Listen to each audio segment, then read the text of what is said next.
Bismillahirrahmanirrahim. Assalamualaikum warahmatullahi wabarakatuh. Perkenalkan, nama saya Muhammad Rafis, mahasiswa Universitas Bamada Selawi dengan NIM 240311173. Oke, pada kesempatan kali ini saya akan membuat video untuk memenuhi tugas ujian komprehensif komunikasi dasar keperawatan pada pasien dengan gangguan penglihatan. Pada kali ini saya mendapatkan kasus yaitu Pak Rudi, umur 45 tahun, mengalami gangguan penglihatan sejak usia 30 tahun akibat dari trauma dan kini dia didiagnosis kolesterol yang tinggi. Ia sulit mengakses kesehatan dari brosur media cetak dan merasa tidak paham bagaimana memilih makanan yang sehat.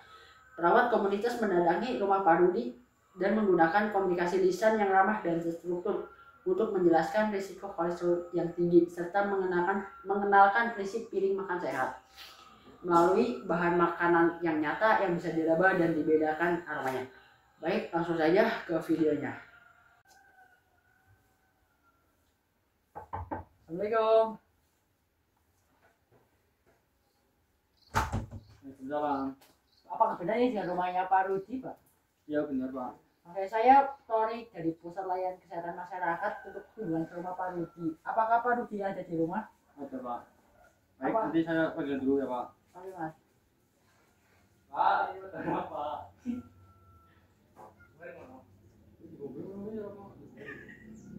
Kak, Pak, silakan masuk, Pak. baik, Mas. Kemana, Mas? Assalamualaikum Pak Rudi. Waalaikumsalam, Pak. Gimana kabarnya, Pak? Baik. Selamat pagi, Pak. Pagi. Ya, saya perawat Tori dari Layanan Kesehatan Masyarakat kunjungan ke rumah. Gimana Bapak kabarnya hari ini, Pak?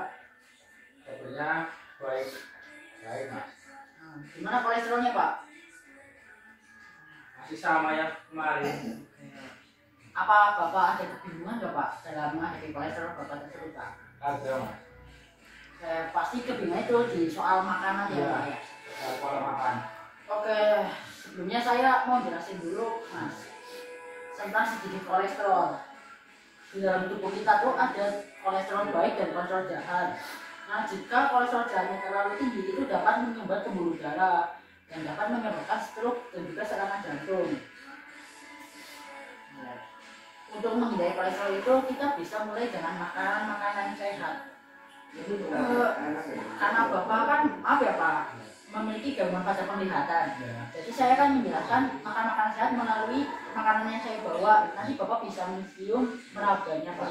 Dan saya memberitahu apa makanan itu, Pak. Oke, apakah Bapak bersedia, Pak? Bersedia.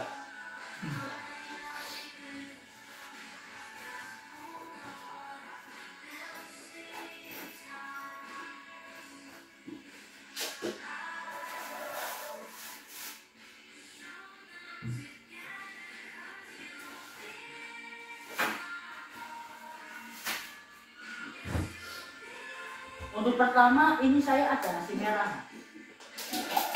Boleh Bapak cium dulu? Boleh diraba juga? Nah, jadi kurang lebih seperti itu untuk nasi merah. Memang teksturnya itu agak kasar, tidak seperti nasi putih pada biasanya. Dan juga memiliki bau yang lebih harum dan lebih kuat juga. Kemudian ada juga boleh diraba, Pak? Ini ayam, tetapi untuk ayam ini tidak boleh yang ada kulitnya, karena kulit memiliki lemak jenuh yang tinggi. Maka itu gunakan ayam yang tidak ada kulitnya. Lebih bagus untuk bagian dada ya, Mas. Kemudian ada Ini apa, Mas? ini tahu. Tahu memiliki sumber protein yang tinggi dan juga bagus untuk menjaga kolesterol Bapak ya. Kemudian ada sayur-sayuran. Ini sih kayak kangkung ini, Mas. Bukan, Mas. Ini sayur bayam. Dan juga jangan lupa untuk selalu konsumsi buah-buahan. Buah-buahannya yang seperti apa, Mas? Ini saya membawa contoh yaitu pepaya. Baik dikonsumsi untuk sebelum makan. Untuk makannya itu kita sebagai kolesterol prinsipnya yaitu piring makan sehat. Jadi sepiring dibagi 3, setengah untuk sayur dan buah, kemudian seperempatnya untuk nasi merah tadi, Dan juga 1/4 laginya untuk protein, untuk tahu. Apakah gampang diingat, Pak? Gampang, Mas. Oke, apakah ada yang mau ditanyain lagi? Tidak ada. Oke, jika tidak ada ini untuk Bapak. Ya. Harap dikonsumsi ya Pak. Jika sudah habis Bapak bisa membelinya sendiri, mungkin itu di pasar atau di sungai terdekat. Tidak ditanyakan lagi Mas. Tidak, Mas. Dan juga untuk kurangi konsumsi gorengan. Makasih. Apakah ditanyakan? Tidak ada. Oke. Jika tidak ada, saya pamit pulang dulu ya Pak.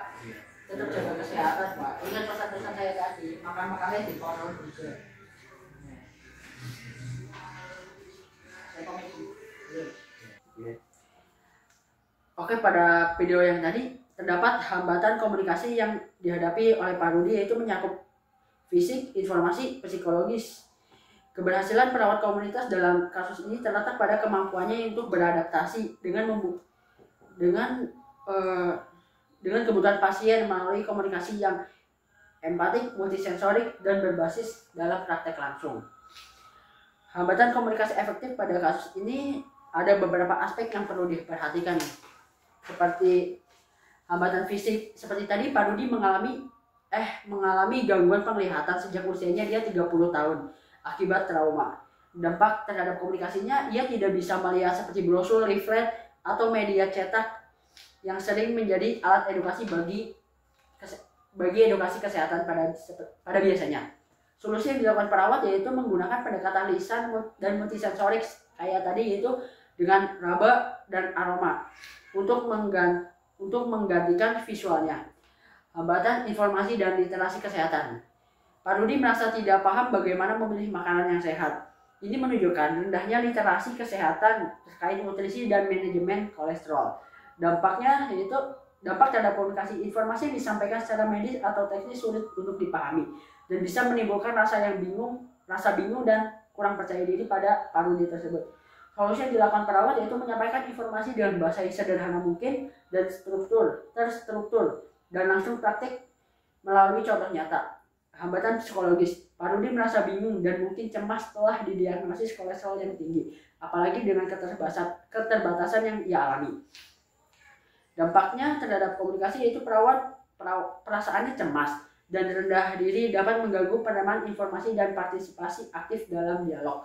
Solusi yang diberikan oleh perawat yaitu membangun suasana yang hangat dan tidak seperti menghakimi Pak Rudi, sehingga beliau merasa nyaman dan percaya diri untuk bertanya dan mencoba untuk lebih memahaminya lagi. Hambatan media komunikasi. Materi edukasi yang disiapkan oleh layanan kesehatan biasanya seperti leaflet, brosur, itu tidak bisa diakses oleh Pak Rudi. Dampak terhadap komunikasinya, materi yang diberikan tidak inklusif dan menyebabkan pasien tertinggal informasi penting. Terus solusi yang diberikan perawat yaitu menggantikan media komunikasi visual dengan media verbal dan benda nyata yang bisa dirasakan dan bisa diraba. Berdasarkan kondisi tersebut memberikan tantangan sendiri dalam praktik komunikasi keperawatan. Informasi atau edukasi kesehatan yang disampaikan oleh perawat berpotensi tidak diterima dan juga tidak dipahami, bahkan tidak diingat oleh Pak Rudi. Maka dari itu diperlukan strategi komunikasi yang sesuai dengan kondisi tersebut. Oke, kurang lebihnya seperti itu. Kurang lebihnya mohon maaf. Jangan lupa like, comment, and subscribe.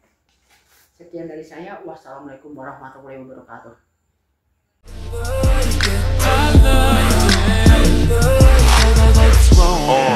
Pull your panties down from under you.